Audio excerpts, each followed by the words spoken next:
सिद्धेभ्य ओम जय जय जय नमोस्तु नमोस्तु नमोस्तु नमो हरियंतानम नमो सिद्धानम नमो हरियाणम नमो वज्रायणम नमो लोहितो सावणम ओकारं बिंदु संयुक्तं नित्यं ध्यायन्ति योगिनः कामदं मोक्षदं च ओंकाराय नमो नमः अविरल सद्गुणोत्प्रक्षालित सकल भूतल मल कलंका मुनिवीरूपासित तीर्था सरस्वती अर्जुनो दुरितान अज्ञानतिमिरन्धनं ज्ञानाञ्जनशलाकया चक्षुरुन्मीलितं येन तस्मै श्रीगुरुवे नमः श्री परम गुरुवे नमः परम्पराचार्य श्री गुरुवे नमः सकल कलुष विध्वंसकं सेतां परिवर्धकं धर्म संबंधकं भवजीव मन प्रतिबोधकारकमिदं शास्त्रं श्री पद्मपुराणनामधेयम् अस्य मूल ग्रंथ कर्ता श्री सर्वज्ञ देवा तदुत्तर ग्रंथ कर्ता श्री गंधर्व देवा प्रतिगंधर्व देवा तेषामनुसार माध्यम श्री रविसेन आचार्येण विरचितं सर्वे श्रोतारः सावधानतया शृण्वन्तु मंगलम भगवान वीरो मंगलम गौतमो गणि मंगलम कुनकुनाद्यो जन धर्मोस्तु मंगलम सर्वमंगल मांगल्यम सर्वकल्याणकारकम प्रधानम सर्वधर्माणां जैनम जयतु शासनम जैनम जयतु शासनम जैनम जयतु शासनम।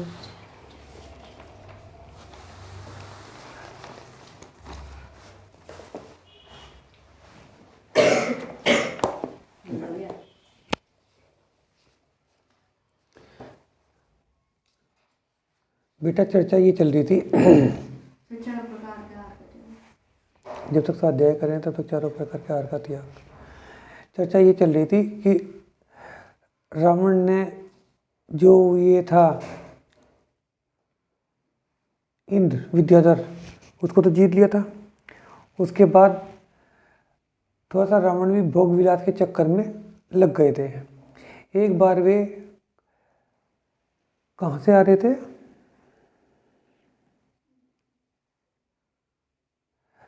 6 के 6 कुलाचलों को साथ के साथ क्षेत्रों को का भ्रमण करके आ रहे थे।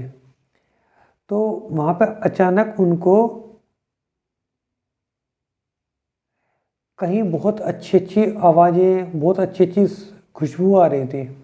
तो वे पूछने लगे यहाँ पे क्या है। तो उन्हें पता चला कि यहाँ पर किसी केवली भगवान का की गंध कुटी है। बेटा 2 तरह के केवली होते हैं, एक तो अरहंत केवली, साधारण अरहंत केवली होते हैं, और एक तीर्थंकर केवली होते हैं। अरहंत तो सभी हैं, तीर्थंकर भी अरहंत हैं और साधारण केवली भी अरहंत हैं। लेकिन जो तीर्थंकर हैं उनका कुछ अलग ही पुण्य है। उनको तीर्थंकर नामकर्म की एक उत्पत्ति जो हुई है, नामकर्म का बंध हुआ, तीर्थंकर नामकर्म का बंध हुआ है। तीर्थंकर नामकर्म के अंदर क्या है, वो सभी जीव, जितने भी जीव हैं 3 लोक में, उनके अंदर सबके प्रति दया भाव है। उनकी इच्छा ये है कि कोई भी जीव, मतलब अगर एक राजा भी है, एक चक्रवर्ती भी है, उनकी दृष्टि में वे सब दुखी हैं। जो भोग विलास के परिग्रह के चक्कर में पड़ा हुआ है वो दुखी है। तो उनकी इच्छा ये रहती है कि सबके सब कोई मोक्ष हो जाए, कोई भी दुखी ना रहे। तो उनकी ये जो भावना है उसके कारण ही तीर्थंकर नामकर्म का बंद होता है।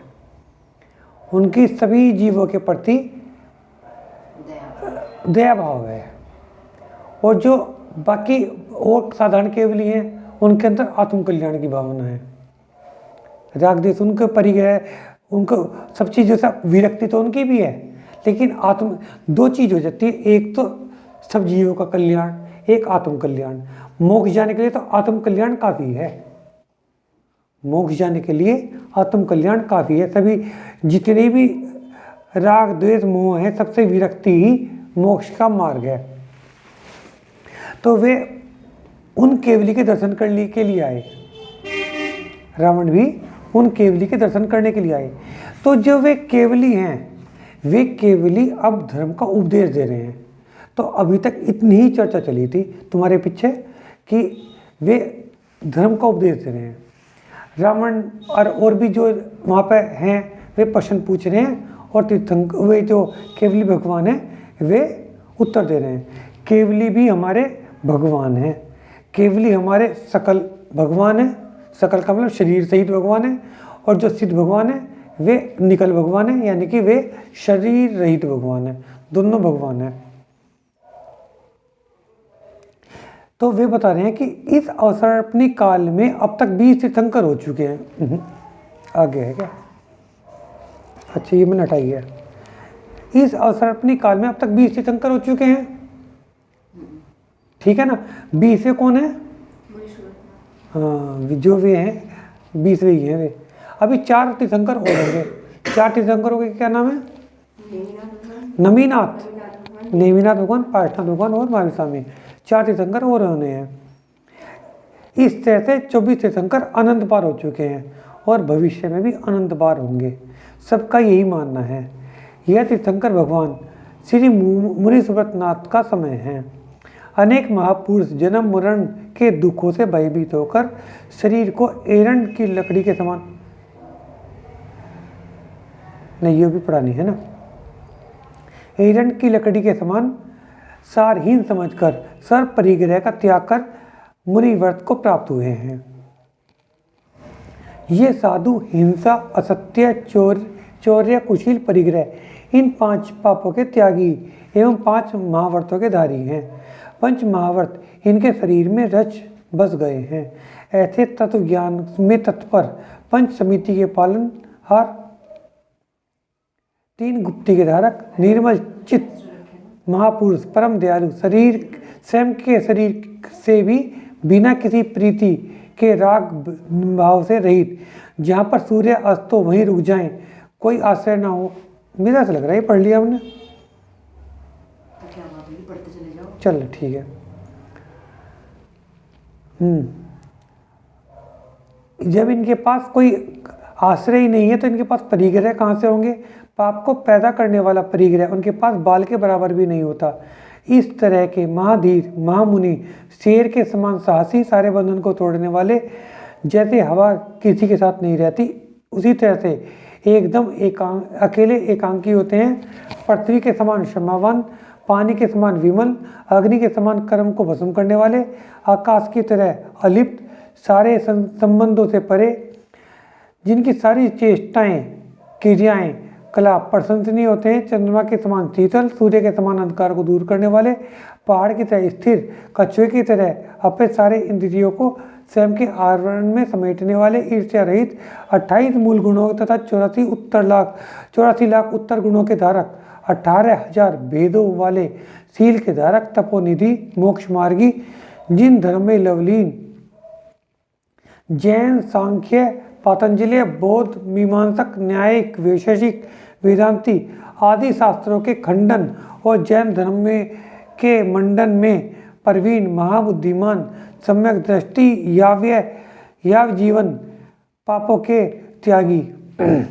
याव जीवन का मतलब यह है जो आरंभी की क्रिया करते हैं ना, वे याव जीवन, पापों के त्यागी। वे मतलब ना खाना बनाना उन्हें, ना पानी छानना, कुछ भी नहीं करना। हाँ, यम नियम के धारण करने वाले, परम संयमी, परम शांत, परम त्यागी, निगर्व, अनेक रिद्धियों के धारक, महामंगल मूर्ति, जगत के मंडन, महागुणवान, तत्व आदि की यथार्थता को समझने वाले।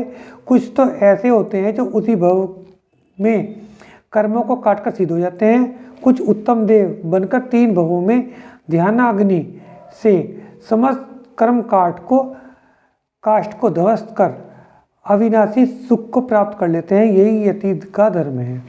3 जन्म कैसे होंगे? 3 जन्म कैसे होंगे? 3 जन्म ऐसे नहीं होने के।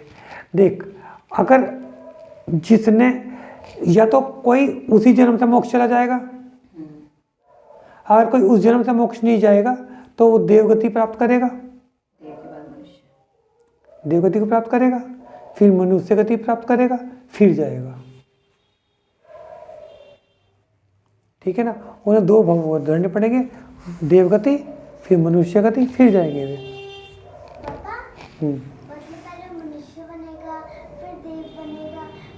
फिर मनुष्य बनेंगे, है ना? हाँ, मोक्ष मनुष्य से जाएंगे ना। हाँ, इंसान देव भी बन सकते हैं, लेकिन पशु भी बन सकते हैं देव। पशु भी देव बन सकते हैं बेटा। बहुत बने हैं बेटा। एक बार बताओ कि अगर मान लिया कोई कबूतर है, कोई कुत्ता है, कोई अच्छे काम कर रहा है, वो देव नहीं बन सकता। और शेर बने थे वो नहीं, अब हाँ, महावीर स्वामी की बात क्या है, जो मैं तुम्हें बता चुका कि है ना, जो वो है क्या नाम, शंभू रमन द्वीप, शंभू रमन द्वीप में जितने भी मत मामस हैं उसमें बहुत सारे देवी बनते हैं, बहुत सारे देव ही बनते हैं। गृहस्थ के धर्म, अब गृहस्थ के धर्म के बारे में बता रहे हैं। गृहस्थ के धर्म के बारे में मैं तुम्हें बता भी चुका, 5 अणुव्रत, 3 गुणव्रत और 4 शिक्षाव्रत, ठीक है ना। 5 अणुव्रत तो यही है, अहिंसा, सत्य, ठीक है ना, ये हैं। और इन गुणों के अंदर और अच्छे गुण उत्पन्न करने वाले जो व्रत हैं वे क्या कहलाते हैं, गुण व्रत। जो इन 5 महाव्रतों को भी और अच्छा बना दें वे क्या कहलाते हैं, गुण व्रत। और इन 5 गुणों को अच्छा बनाने वाले तो गुण व्रत हो गए, लेकिन हमें बाद में क्या करना चाहिए, दीक्षा ही लेनी चाहिए। फिर जो दीक्षा लेने की शिक्षा दें वे शिक्षा व्रत। जो इस रास्ते पे चले, देखो भाई अब आगे जाके तुमने बहुत अणुव्रत धारण कर लिए, अब तुम मुनि भी तो बनो। जो मुनि बनने की शिक्षा दें वे शिक्षा व्रत हैं। तथा अपने शरीर की शक्ति के अनुसार अनेक नियम, अपने आप भी हम नियम लेते रहते हैं। नियम किस प्रकार से ले लेते हैं, देखो हम अब इतनी देर तक बोलेंगे नहीं, हम रस त्याग कर लेंगे, हम उस टाइम पे ये करेंगे, पूजा पाठ करेंगे, ये करेंगे, ठीक है ना। अपनी तरफ से भी हम नियम ले लेते हैं। और तरसघात का त्याग, गृहस्थी को भी तरसघात का त्याग करना चाहिए। गृहस्थी को भी ये नहीं कि हाँ भाई हम तो गृहस्थी हैं, हमारा तो है ना आरंभिक की क्रिया तो हम कर सकते हैं, तो हमारे कुछ त्याग नहीं होना चाहिए। जैसे हम पानी का उपयोग करते हैं, ये बताते हैं कि पानी के अंदर भी, पानी को इकट्ठा करने में भी बहुत हिंसा होती है। तो क्या करना है कि कुएं से पानी ले रहे हैं, जीवाणी कुएं के अंदर ही कर रहे हैं। हम लोग तो समरसेबल लिए टंकी चलाई, तो टंकी से अगर हम जीवाणी करेंगे तो जीवाणी का पानी कहाँ जाएगा, नाली में। तो वो जो पानी के अंदर, शुद्ध पानी के अंदर जो जीव थे वे नाली के लिए सुटेबल नहीं था, उनका जो वातावरण है नाली के लिए सुटेबल नहीं है। अब हम धरती पे रहते हैं, ठीक है ना। अगर हम कोई हमें ले जाके पहाड़ों पे छोड़ दे, देखो भाई देखो धरती पे तो रह रहे थे, यहाँ भी तो धरती ही है, आसमान में तो नहीं छोड़ा, पानी में तो नहीं छोड़ा तो धरती पे ही। लेकिन क्या हम पहाड़ों के लिए सुटेबल हैं, वहाँ पे हमारा जीना मुश्किल हो जाएगा। ऐसे ही जो मतलब साफ जल के जो जीव हैं वे नाली में नहीं जी सकते, और जो नाली के जीव हैं हो सकता है वे साफ में ना जी पाए, लेकिन जो साफ पानी के जीव हैं वो नाली में कैसे जिएंगे, ठीक है ना। और जीव तो नाली के अंदर भी हैं, वे तो नाली में जी रहे हैं क्योंकि वे नाली के लिए सुटेबल हैं। तो इसलिए जीवाणी जो करते हैं, जहाँ से पानी लिया है वहीं छोड़ना, वो तो जीवाणी है। अगर वहीं नहीं छोड़ा तो वो जीवाणी नहीं है, उसी पानी में छोड़ना पड़ेगा, ठीक है ना। दूसरी बात, आग जलाते टाइम पे ये देख लो कि चूल्हा साफ जगह पे रखा नहीं रखा, पता चला कि नीचे तो चींटियाँ थी, नीचे तो है ना कुछ जीव थे, और उन्होंने गैस जला दी, वे जल के मर जाएंगे, ठीक है ना। हमने बर्तन मांजे, कपड़े धोए, ऐसी जगह धो दिए जहाँ चींटियाँ चल रही थी, तो मर जाएंगे। तो यहाँ पर क्या हुआ, तरसघात हो गया। चींटियाँ, मच्छर, मक्खी, कीड़े, ये सब के सब क्या है, ये एक इंद्रिय स्थावरणीय है, ये तरसघात हैं। तो जो गृहस्थी है, गृहस्थी का भी तरसघात का त्याग होना चाहिए। जो पानी के अंदर जीव है वो तरस है। पानी के अंदर 2 तरह के जीव हैं, स्थावर भी हैं और तरस भी हैं। नहीं, जैसे मछली है तो चलो तरस, हाँ। लेकिन जो पानी की जीवानी करते हैं, तो जो वो जीव है वो कौन सा है, देख भी बसुन, पानी के जिनका शरीर जल रूप है वे तो स्थावर है, जिनका शरीर जल रूप है, वो तो स्थावर है। लेकिन जिनको हम छान रहे हैं या हम यूँ कह रहे हैं कि पानी को उबाल लो नहीं तो इसके अंदर जीव पैदा हो जाएंगे। वायरस वगैरह अलग से है तो वायरस को तो तुम वायरस अलग से यदि कोई जीव है, यदि पानी के जो जलीय जीव हैं जिनका जल ही शरीर है वो तो स्थावर हैं, ठीक है ना। लेकिन अगर तुम पानी को थोड़ी देर बिना उबाले ऐसे ही रख दोगे 48 मिनट के अंदर जो जीव उसके अंदर पैदा होंगे तरस हैं, वे तरस हैं, ठीक है ना। अब दूध हमने निकाला, मर्यादा बता रही थी। हाँ, मर्यादा के बाद तरस जीव पैदा हो जाएंगे, मर्यादा के बाद तरस जीव पैदा हो जाएंगे। और जो स्थावर है वे तो रहेंगे ही रहेंगे, स्थावर कहीं नहीं गया, स्थावर नहीं है। मर्शावाद का त्याग, परधन का त्याग, पर स्त्री का त्याग, परिग्रह का त्याग, तृष्णा का त्याग, ये 5 अणुवर्त हैं, ठीक है ना। तर्सघात का त्याग अहिंसा, मर्शावाद का त्याग झूठ का त्याग सत्य, परधन का त्याग चोरी, हाँ चोरी बिल्कुल सही कह रहा। पर स्त्री का त्याग ब्रह्मचर्य, ठीक है ना। परिग्रह का त्याग, परिग्रह का परिमाण, परिग्रह परिमाण, ठीक है ना। तृष्णा का त्याग, ये 5 अणुवर्त हैं। जहाँ हिंसा है हो वहाँ जाना ही नहीं, उन देशों में भी नहीं जाना। बिना मतलब के दंड देने का त्याग, ये 3 गुणवर्त हैं, ठीक है ना। अनर्थ दंड, देखो जहाँ हिंसा हो वहाँ ना जाना, उन देशों में भी नहीं जाना, ठीक है ना। ये देशवर्त, ये देशवर्त हो गया। बिना मतलब के दंड देना, अनर्थ दंड, ये 3 गुणवर्त हैं। सामायिक, पुरुषोपवास, अतिथि संविभाग, भोगो भोग परिमाण, ये 4 शिक्षावर्त हैं। इस प्रकार ये कुल 12 वर्त हैं। इन वर्तों के भेद को समझो। जिस प्रकार से हमें शरीर से प्यार है, मोह है, उसी प्रकार से सभी जीव को अपने शरीर प्रिय होता है। यह जानकर हमें सभी जीवों पर दया करनी चाहिए। यही अहिंसा ही परम धर्म है। जीवों पर दया करना यही धर्म का मूल सिद्धांत है। जो निर्दयी मनुष्य जीव को मारता है वह रंच मात्र भी धर्मात्मा नहीं है। हमें ये तो अहिंसा क्या बताया उन्होंने, ठीक है ना। ऐसे वचन भी नहीं बोलना चाहिए जिससे जीव को पीड़ा हो, दुख हो। अगर किसी वचन से जीव को कष्ट पहुंचे तो वह झूठ है। केवल सत्य बोलना का मतलब ये नहीं है कि सत्य बोलना है। किसी को कष्टदायी बात भी कहना हिंसा है, वो है क्या नाम असत्य है।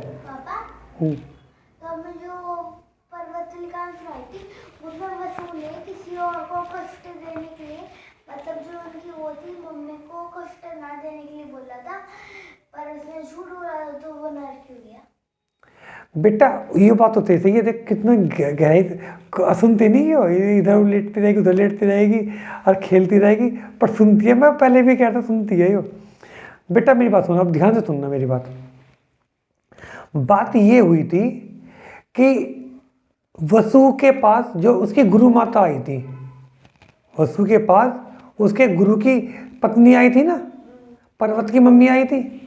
पर्वत की मम्मी ने ये कहा था कि मेरा बेटा क्या कह रहा है कि जीवों की बलि दे देनी चाहिए, जीवों को मार देना चाहिए, कोई बात नहीं, उसमें पाप नहीं है, ठीक है ना।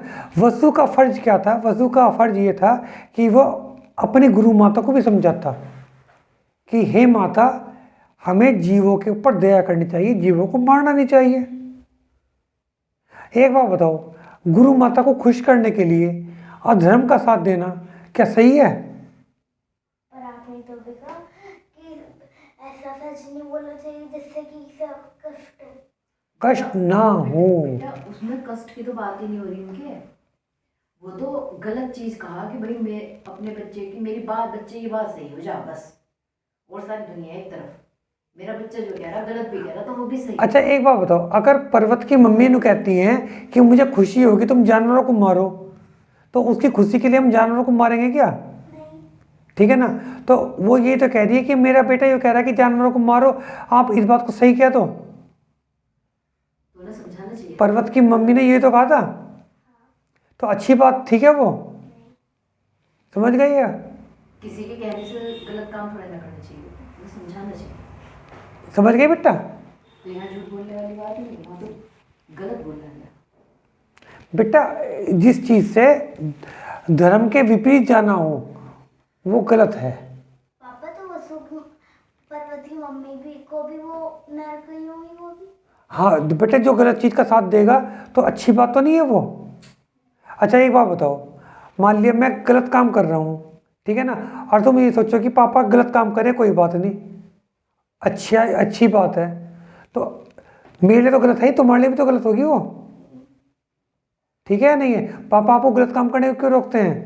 इसलिए तो रोकते हैं कि गलत काम करना बेटा गंदी बात होती है, अच्छी बात तो नहीं होती। गलत बात का जो फल होगा, जो गलत कर्म का फल गलत ही होगा, अच्छा नहीं होगा, नरक ही होगा। ठीक है ना बेटा, हमें गलत काम नहीं करना चाहिए, हमें अच्छे काम करने चाहिए, ठीक है ना। और अगर किसी वचन से जीव का पर उपकार हो, अगर किसी चीज से जीव का भला हो, ठीक है ना बेटा। एक बात और सुनो, अगर मान लिया हम ये सोचने लगे कि हमारे कुत्ते को मांस खाने से भला हो रहा, हम कुत्ते को मांस खिलाने लगे कि कुत्ते का तो भला इसी में है, तो क्या वो अच्छी बात है? नहीं, भला नहीं हो रहा वहां पे। उपकार का मतलब है वो शुद्ध होना चाहिए। अच्छा एक बात बताओ, अगर मैं ये सोचने लगूं कि मेरा बच्चा चीटिंग करके पास हो जाए, मेरे बच्चे को उपकार हो रहा है, वो उपकार नहीं हो रहा। हमें इस चीज को पॉजिटिव वे में लेना चाहिए कि उपकार है कहाँ, जहां किसी और का भी बुरा ना हो, वो उपकार है। किसी और उसका तो उपकार हो रहा है, लेकिन किसी और का अपकार भी ना हो, वो उपकार है। समझे नहीं समझे बेटा? ऐसा नहीं कि उसका तो उपकार हो रहा है, मान लिया दो बच्चे लड़ रहे हैं आपस में, हमने क्या करा, एक बच्चे से तो हमारा राग है, एक से हमारा द्वेष है, जिससे हमारा द्वेष है उसकी तो हमने कर दी पिटाई, और हमने कह दिया देखो हमने इस लड़के का उपकार कर दिया, तो क्या उपकार है? नहीं, दूसरे का अपकार हुआ है, इसलिए उसका भी उपकार नहीं है, ठीक है ना। तो पापा जब सोच ले बेटा, जब सोच लेगी ना तब बताइए ना। जो पापी चोरी करते हैं, पराये धन को लूटते हैं, वे इसी भव में दुख पाते हैं, बुरी तरह से मरते हैं और फिर नरकगामी हो जाते हैं, नाना प्रकार के दुख पाते हैं। चोरी दुख का मूल कारण है, ठीक है ना, चोरी करना दुख का मूल कारण है, इसलिए बुद्धिमान लोग पराये धन की तरफ देखते भी नहीं है। जो कार्य दोनों लोग को बिगाड़े ऐसा काम नहीं करना चाहिए, पर स्त्री को सर्पणी मारकर दूर रहना चाहिए। यह पर स्त्री पापिनी काम लोभ के वश में पुरुष का नाश करती है। सर्पिणी तो एक ही भव में प्राण लेती है, जबकि वेश्या और पर स्त्री तो अनंत भव खराब करती है। कुशीलता के पाप से अनंत बार जन्म मरण करना पड़ता है, और तथा इस भव में भी दुख उठाने पड़ते हैं, इसलिए परिग्रह का प्रमाण करना, बहुत लालच न करना, यह गृहस्थों का कर्तव्य है। जो जीव इच्छा का निषेध नहीं कर पाता तो उसे बहुत कष्ट उठाने पड़ते हैं। यह तृष्णा लालच ही दुख का मूल कारण है, इससे से बड़ा कोई भी रोग नहीं है। एक नगर में दो पुरुष भरद और कांचन निवास करते थे। एक का नाम तो था भरद और एक का कांचन था। भद्र फल इत्यादि बेचकर अपना गुजारा करता था और जो कुछ मिलता था उसी से गुजारा कर लेता था। एक दिन उसने स्वर्ण मोहरों को की थैली को पड़ी देखा। उसने कौतूहलवश एक मोहर उठा ली। उस थैली को कांचन ने भी देखा तो उसने सारी थैली ही उठा ली। थैली राजा की थी। कांचन पकड़ा गया, उसकी तो बहुत पिटाई हुई और फिर उसे देश निकाला भी मिल गया। उधर भरत को जैसे ही पता चला कि थैली राजा की थी, उसने तुरंत ही राजा के पास जाकर वह वापस कर दी। राजा ने उसका सम्मान किया, इसलिए किसी को लालच नहीं करना चाहिए, संतोष ही रखना चाहिए। ठीक है ना। ये एक उदाहरण से समझाने की कोशिश की गई है। 4 दिशा, 4 विदिशा, एक अध और एक उद, समझ गए। 10 दिशाएं, वही 10 दिशाएं है ना। इन 10 दिशाओं का परिमाण करना चाहिए। ये किसका है? देशवर्त का, दिग्वर्त का। इस दिशा में इतनी दूर तक जाऊंगा, इससे आगे नहीं जाऊंगा। गलत सोचने का को ये तो दिग्वर्त हो गया। 3 गुणवर्त की बात बता रहे हैं। 3 गुणवर्त होते हैं, दिग्वर्त, देशवर्त और अनर्दंडवर्त। गलत सोचने का अभिध्यान, अशुभ कार्य करने का उपदेश, पाप उपदेश, ये सब के सब है ना अनर्दंडवर्त के वे हैं। उदाहरण कह दो या ये समझ लो कि हाँ प्रकार, हाँ टाइप्स, सब डिवीजन भी बोल सकते हैं इंग्लिश में, है ना। उत्तर भेद, उपदेश को, अशुभ कार्य के उपदेश को पापोपदेश, फांसी, लोहा, सीसा, खड़क आदि शस्त्र, चाबुक, जीव को मारने के अस्त्र, इसे कहते हैं शस्त्रदान। शस्त्रदान बोलते हैं इसे शॉर्ट में। रस्सा आदि बांधने के उपाय, उसका व्यापार, कुत्ता, बिल्ली, चीता आदि पालना इत्यादि सभी हिंसा दान में आते हैं। कुशास्त्र का श्रवण करना, सुनना, गलत शास्त्र सुनना, निरर्थक बातें, जीव विरोधी बातें को परमाचर्य कहते हैं। स्त्री, वस्त्र, आभूषण को उपभोग कहते हैं। इन चीज़ों का परिमाण, भोगोपभोग परिमाण, भोगोपभोग परिमाण, इन चीज़ों का परिमाण यानी कि नियंत्रण में रखना चाहिए। पर स्त्री सेवन अयोग्य विषय है, इसका सर्वथा त्याग, योग्य आहार, सद्वारा सेवन आदि का नियम पूर्वक नियंत्रण करना चाहिए। यह भोगोपभोग परिसंख्यावर्त कहलाते हैं। ये 3 गुणवर्त माने जाते हैं। कौन कौन से? पहले नंबर पर तो दिग्वर्त, दूसरे पर अनर्दंडवर्त और तीसरे पर भोगोपभोग परिमाणवर्त। ये तो मैं लिखवा भी दूंगा, ठीक है ना। आज यहीं तक रख लेते हैं। जिनवाणी जग मैया जन्म दुख मेट दो, जिनवाणी जग मैया जन्म दुख मेट दो, जन्म दुख मेट दो, मरण दुख मेट दो, जिनवाणी मैया जन्म दुख मेट दो। समोसनता मेल तुम्हारा गंधर जैसे भैया, समोसन सा मेल तुम्हारा गंधर जैसे भैया, कून कून से पुत्र तुम्हारे तीर्थंकर भैया, जन्म दुख मेल दो, जिनवाणी जग मैया जन्म दुख मेल दो।